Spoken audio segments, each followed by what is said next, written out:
Okay, you may begin.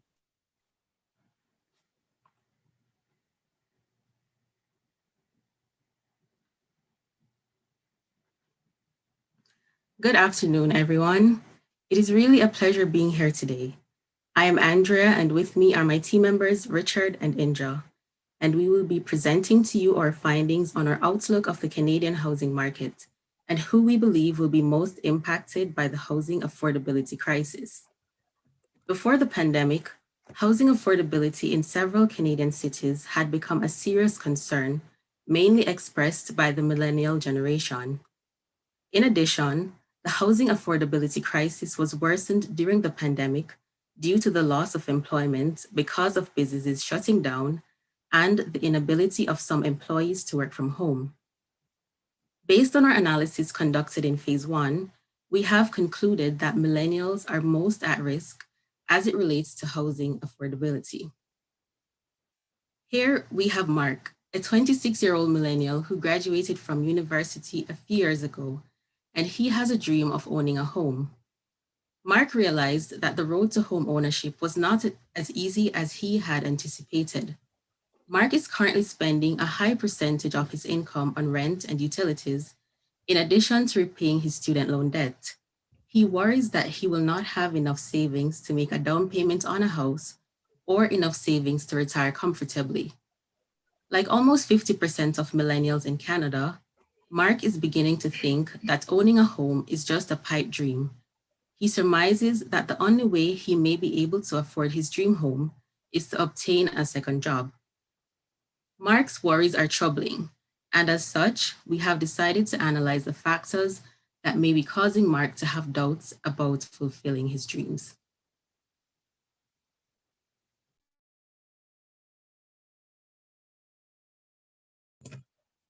Richard? Oh, Richard, you...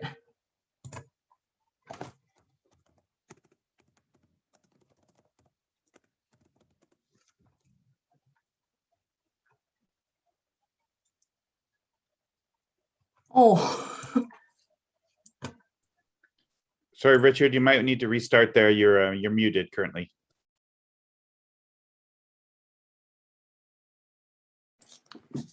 Sorry about that. So let's begin again. So for the consumer debt profile in 2019, we can see that 24% of the debtors were millennials. Only 12% were homeowners and 28% have student loans.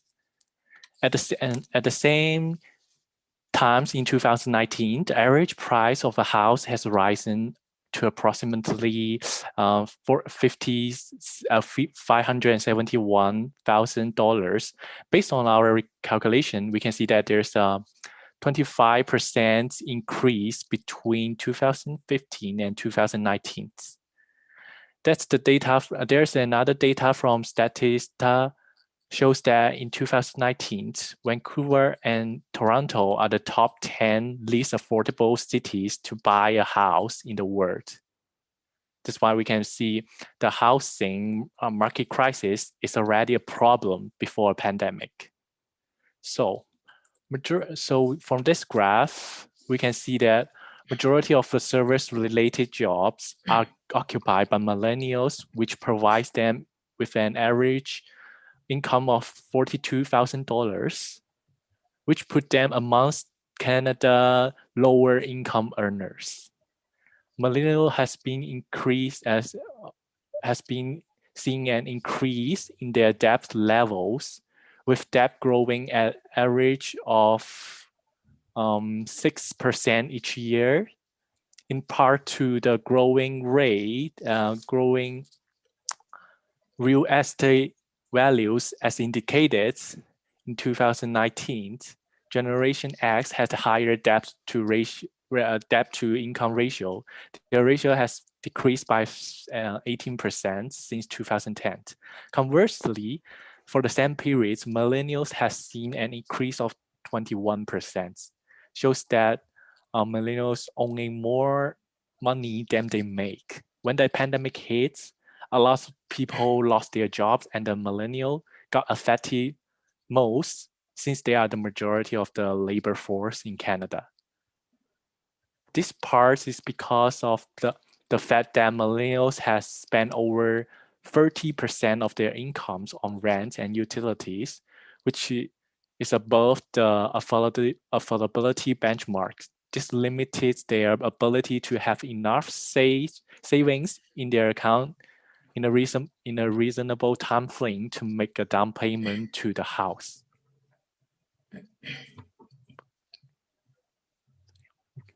Next. Yeah. Next. Yeah.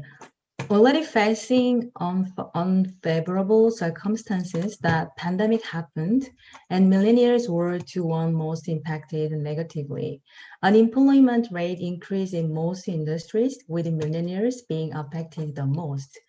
As of the second quarter of 2020, employment for millennial workers fell by about 45% from the prior year in accommodation and food service, by 29% in information, culture, and recreation, and by 20% in retail trade.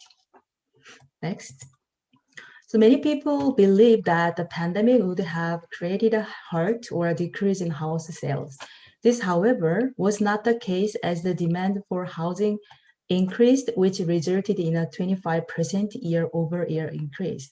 The pandemic created a shift in the work environment, which resulted in many persons working from home, which made them seek out larger living spaces. Coupled with the government lowering interest rates, many persons took advantage of this to help them obtain a home. This in turn created an increase of the average house price from $542,000 to $678,000 in the span of 1 year. Yeah, before the pandemic, housing prices were increased at a rate almost double the income growth of millennials. The pandemic caused a large surge in the average cost of a house. Many millennials lost their jobs, which would have further lessened their ability to afford housing. This disparity between income growth and the house price growth is truly alarming, and as such, there need to be measures implemented to make housing affordability more attainable for millennials. Next. So our first recommendation is to have some rent control regulations. This is to ensuring that there is a limit on the amount that a landlord can demand for leasing a home or renewing a lease. Because of the lack of rent control, many millennials are spending more than necessary just to be able to have a roof over their heads. Our second recommendation is to increase scholarship to the university students, as they will have same financial issue after graduation, which will impact on their housing affordability, even though they are not millennial age group currently. The government's proactive measure would be a good solution to prevent a repeatable problem from being happen in every young generation. Our third recommendation is to create an infrastructure to provide an easier way to commute between rural and urban areas. This will make more people willing to live out of city, contributing to the reduction of housing and rental prices in rural areas. It will also create new business, expecting an economic ripple effect from that rural areas. Our fourth recommendation is to keep current interest rate for millennials who don't have their own home and income level less than $40,000. Lastly, we recommend further analysis implication on millennials to trace their mobility, mental health, and overall well-being status. Thank you for your listening, and we're open to the questions.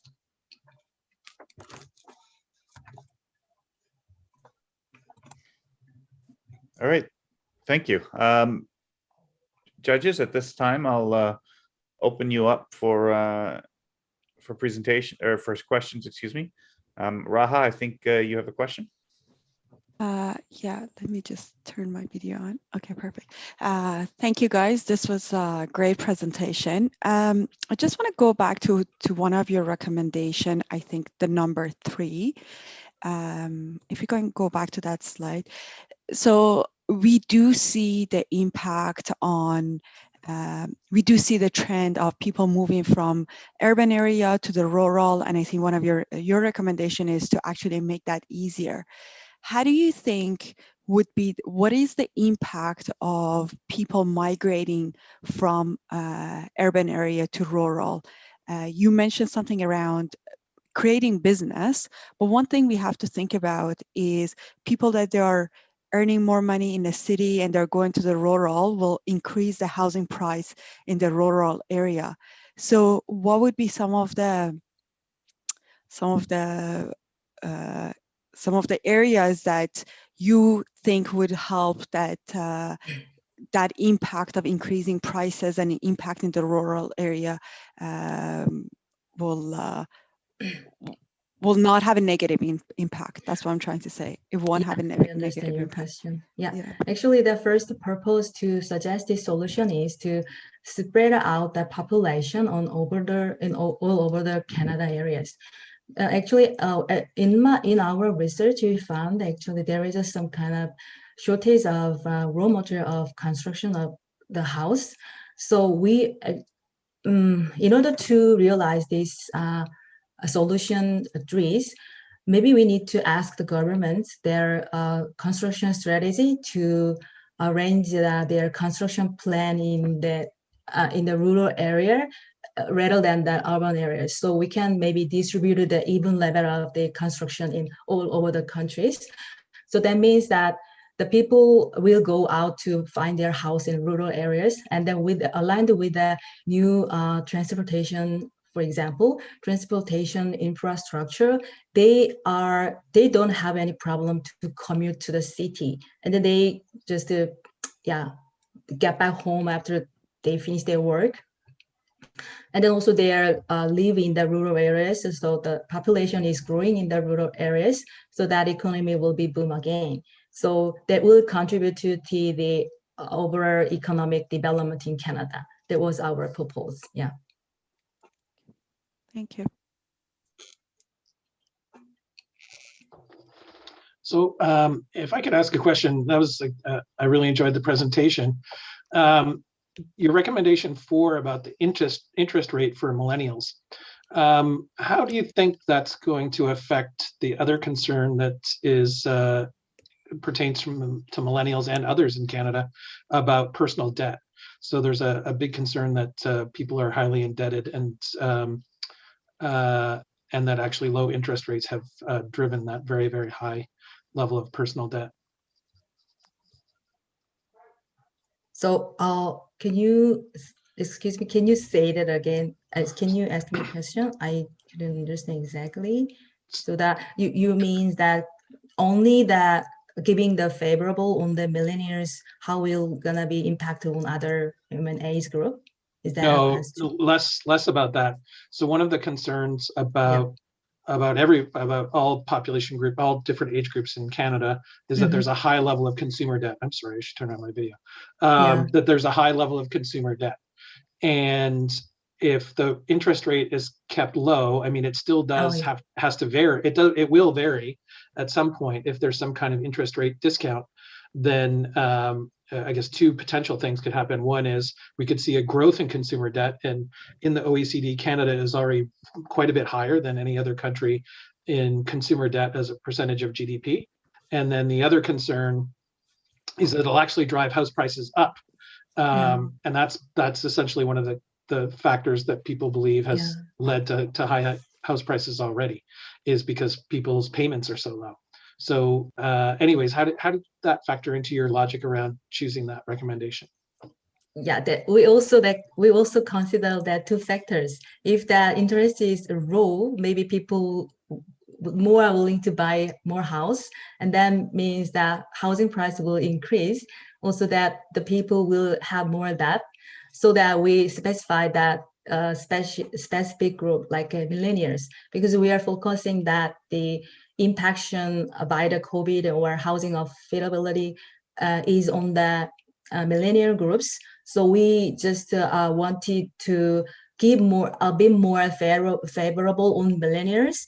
And then we also specifies the scope of the support, the people whose income level is just less than the average level, $40,000 per year, because they are in the first lowest and second lowest income level. So their affordability level is over than 30% of their income on their utility, and then so that's why we try to, and also that we also specify that who doesn't have their own house. So if we just narrow the scope, maybe there are not gonna be many people to get the favorable with that low interest rate, and then the rest of the age groups will maybe be applied the normal interest rate after the pandemic is finished, and then we go back to the normal stage situation.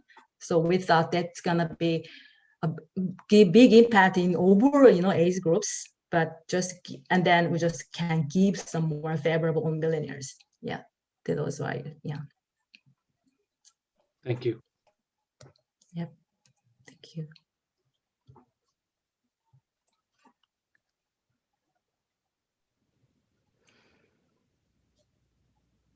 I don't have any questions necessarily, but I did just want to say that I really enjoyed the start where you kind of made a bit of a story about an individual and kind of put it into the context of what this looks like for one person, right? Because I think that's when we're looking at these big data and looking at like these huge numbers. Sometimes it's nice to be reminded of like, what does that mean for one individual? So I just wanted to say thank you for that part. Thank you. Thank you.